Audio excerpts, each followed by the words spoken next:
Elon Musk and Jeff Bezos are at war for the control of the sky, and the outcome involves more than just bringing Wi-Fi to remote cabins. While SpaceX's Starlink already has thousands of satellites in orbit, Amazon is now launching a multi-billion-dollar effort to challenge that lead, called Amazon Leo. This is a competition over which company will provide the primary digital infrastructure for the entire planet, essentially the fabric of modern society, so it's extremely important to stay informed. The battle is already happening in real time, and it will eventually likely dictate who owns the world internet and what users will have to pay for it. This is the story of Starlink v Amazon Leo, a high-stakes race for the final frontier of communication. This conflict is being fought with satellites, heavy-lift rockets, and aggressive regulatory filings. On one side is the established leader, a company that has already proven technology on a global scale. On the other is a challenger armed with the world's most powerful retail and cloud computing empire. The race is heating up, and there are massive implications for everyone. To see how lopsided this looks right now, you only have to look at the numbers as of late 2025. SpaceX's Starlink has a staggering number of satellites in orbit with over 9,000. They've built a mega constellation that serves more than 8 million customers in over 150 countries. They are currently the dominant force in low Earth orbit, or LEO. Then there's Amazon. Their project, which was known for years as Project Kuiper, officially rebranded to Amazon Leo in November 2025. While Starlink has thousands of satellites, Amazon is still in its early stages of full-scale deployment. As of December 2025, they've launched only about 180 of their production satellites. It's a start, but obviously a tiny fraction of Starlink's insane fleet. The numbers show that Starlink has a colossal head start, with a massive, already paying user base. Amazon knows this and is currently playing a very aggressive game of catch-up. Before we get into the orbital mechanics and the laser links that make this possible,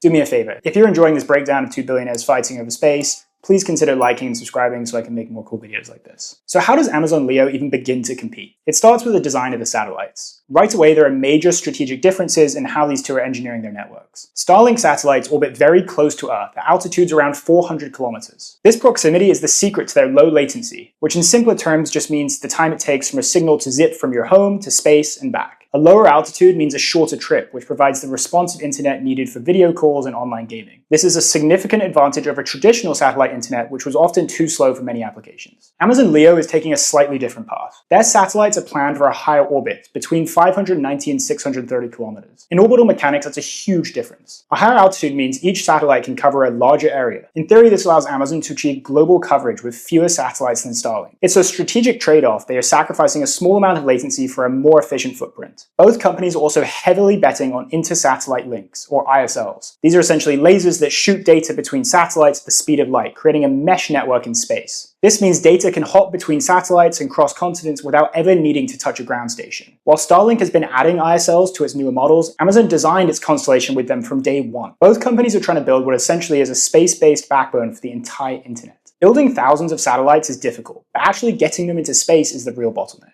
This is where we find Starlink's single greatest advantage, their rockets. SpaceX is a master of vertical integration. They don't just operate Starlink, they build and launch their own rockets. The Falcon 9 has flown hundreds of missions, and because it's reusable, the cost per satellite is incredibly low, comparatively of course. This high-cadence launch capability is Starlink's superpower. It lets them deploy their network, replace old satellites, and upgrade their tech at a speed no one else can touch. Every time a Falcon 9 booster is reused, Starlink's economic edge grows. Amazon does not have this luxury. They are completely dependent on other companies for launches. To get their 3,236 satellite constellation into orbit, Amazon made the biggest commercial launch deal in history, buying 83 rocket launches from providers like ULA, Arianespace, and Jeff Bezos' own company, Blue Origin. They even had to buy launches from their direct competitor, SpaceX, just because the market is so tight. This dependency is a massive strategic vulnerability. Any delays with rockets like Blue Origin's New Glenn or ULA's Vulcan directly threaten Amazon's entire schedule, and the clock is also ticking. The FCC has mandated that Amazon must have half of its constellation, over 1,600 satellites, in orbit by July 2026, or it could lose its license. That is a logistical nightmare. While Starlink controls its own destiny, Amazon is at the mercy of partners' schedules and capabilities. One of their vendors messes up and a rocket goes kaboom, well, that's just too bad. The launch battle is definitely lopsided, but the situation changes when you look at the ground game. This is where Amazon reveals its trump card,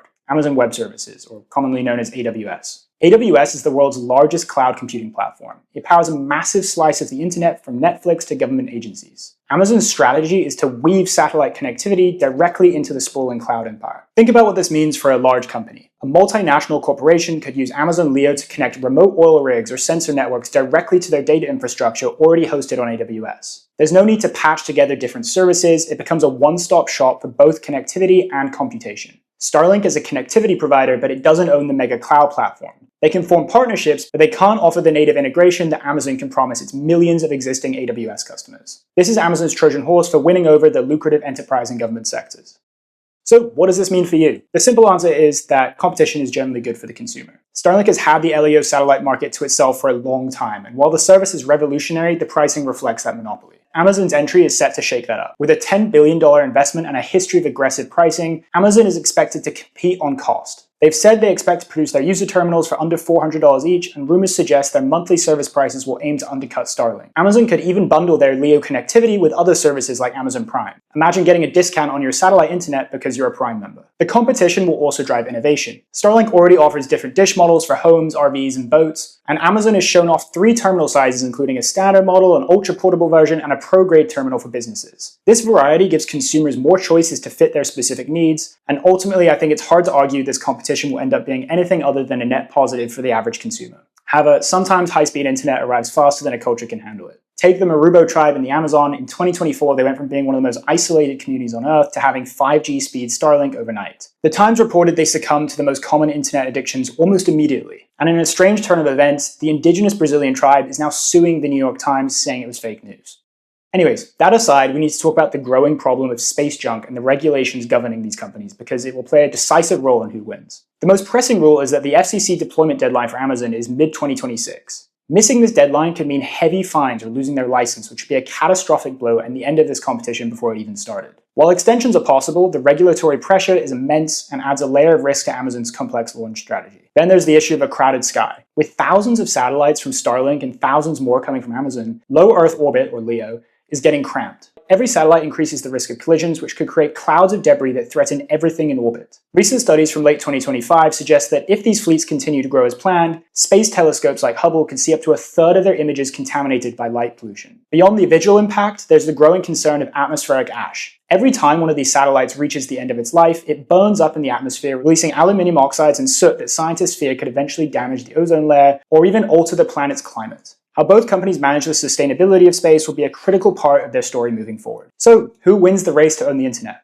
It's unlikely that one company will completely dominate the other. Instead, we're likely probably looking at a duopoly. Starlink is set to continue its lead in the mass market consumer and mobility sectors. Think RVs, boats, and planes. It has the first mover advantage and a proven product, and it's the go-to choice for an individual who needs internet right now pretty much anywhere on the planet. Amazon Leo, on the other hand, will likely become the preferred choice for enterprise and government applications. Its link to AWS is a strategic advantage Starlink will find hard to replicate. Businesses that run on AWS will have a powerful reason to choose Leo for their connectivity. We may see a future where Starlink is the primary choice for consumers, while Amazon Leo becomes the backbone for global business. The race between Starlink and Amazon Leo is far more than a business rivalry. It's a pivotal moment in the history of communication. We are watching the construction of a new layer of global infrastructure that will connect the unconnected and redefine our relationship with the internet. SpaceX has the satellites, the launch cadence, and the operational experience, while Amazon has the money, the cloud ecosystem, and a clear plan to use it. This story will unfold over the next decade, and the central question remains, who will really own the internet of the future?